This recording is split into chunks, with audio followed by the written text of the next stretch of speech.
First at noon, the intensifying reaction across the country to the president's historic news conference. Condemnation now coming from across the political spectrum. CBS 4 News is live in Miami. Attorney General is coming here. Jeff Sessions has another controversial topic in mind, but protesters promised to put the president's remarks at the top of the agenda. And the University of the University of Florida steps into the fight. The school has just shut down a white supremacist group's plan to gather on campus.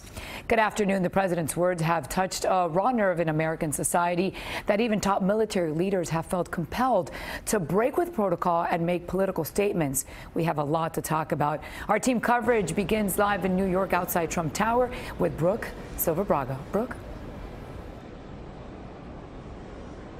Good afternoon, Mary Bell. As the president is here in Trump Tower, he faces a major communications challenge, and he'll face it with a new communications director. You probably remember Anthony Scaramucci stayed in the job less than 2 weeks. Today, the White House announced that Hope Hicks, the longtime communications aide to the president, especially during the campaign, will become interim communications director as the president faces some tough questions about what he said here yesterday.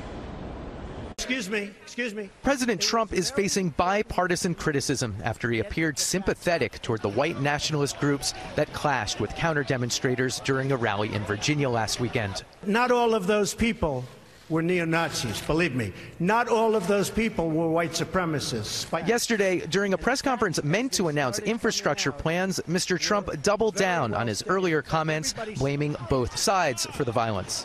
So I only tell you this. There are two sides to a story. I thought what took place was a horrible moment for our country, a horrible moment. Mr. Trump grew frustrated when asked if he would denounce the hate groups. What about the alt-left that came charging at the, as you say, the alt-right?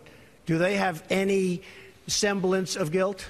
The response to the comments has been swift and mostly negative, not just from Democrats and protesters here at Trump Tower, but also from many in the president's own party. Senator Marco Rubio was one of them, tweeting, "Mr. President, you can't allow white supremacists to share only part of blame." Wednesday morning, Mr. Trump also ramped up his ongoing feud with Jeff Bezos, the founder of Amazon and owner of the Washington Post. In a tweet, the president accused the e-commerce company of doing great damage to tax-paying retailers. And the criticism continues to roll in. Senator Lindsey Graham writing today that the president is dividing Americans. And then both Presidents Bush, George W. Bush and George H.W. Bush, issued a joint statement a short time ago. It began, "America must always reject racial bigotry, anti-Semitism, and hatred in all forms." Mary Bell?